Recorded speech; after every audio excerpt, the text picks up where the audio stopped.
When we die, our soul departs from our body, and the soul goes on a journey that has many stages to it. And for the beginning of this, I want to focus on one stage of the journey of this soul, and that is when the soul descends into the grave to be reunited with our bodies. And when the soul is coming down, it witnesses the janazah, the funeral, and your body is laying there on the ground, wrapped up, getting ready to be buried, and you're descending, and you're seeing this, and you're hearing it, you're experiencing it.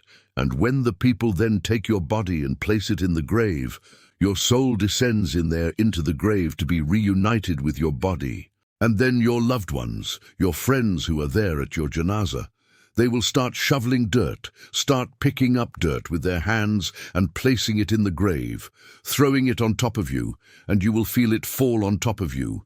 And they will do this until you are completely covered up. And you will be there in the grave, covered up, and you will have consciousness. You will be alive, not physically, obviously, but your soul will experience this.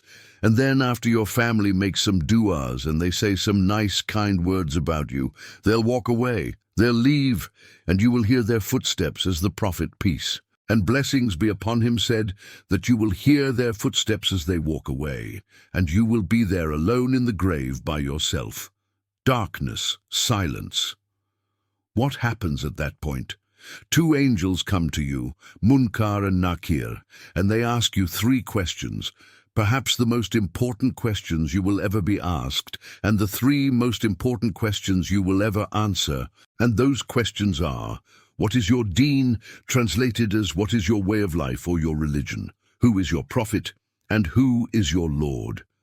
Not necessarily in that order, but those are the 3 questions. And if you answer these questions correctly, all 3 of them, your stay in the grave will be one of peace. You'll have peace.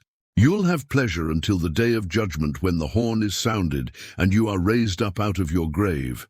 So during that time, if you answer these questions correctly, you will have peace.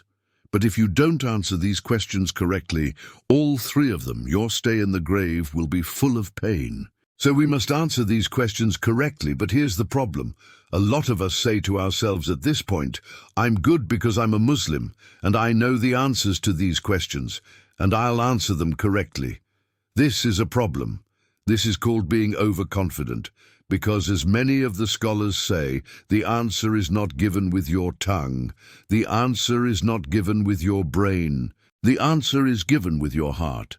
What is in your heart will come out at that moment, and so if you lived your life not praying, not striving to implement Islam, not striving to understand the Quran to the best of your ability, if you spent your life not really striving to be a Muslim, a true Muslim trying to practice, then Islam really was not in your heart. So we have to make sure that we're striving, again, to the best of our ability.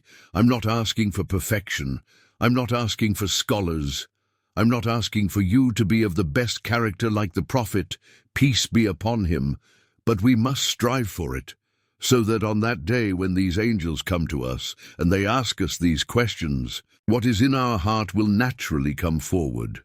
The answers, the correct answers, will come forth, and not the answers of, I was striving for something other than the pleasure of Allah.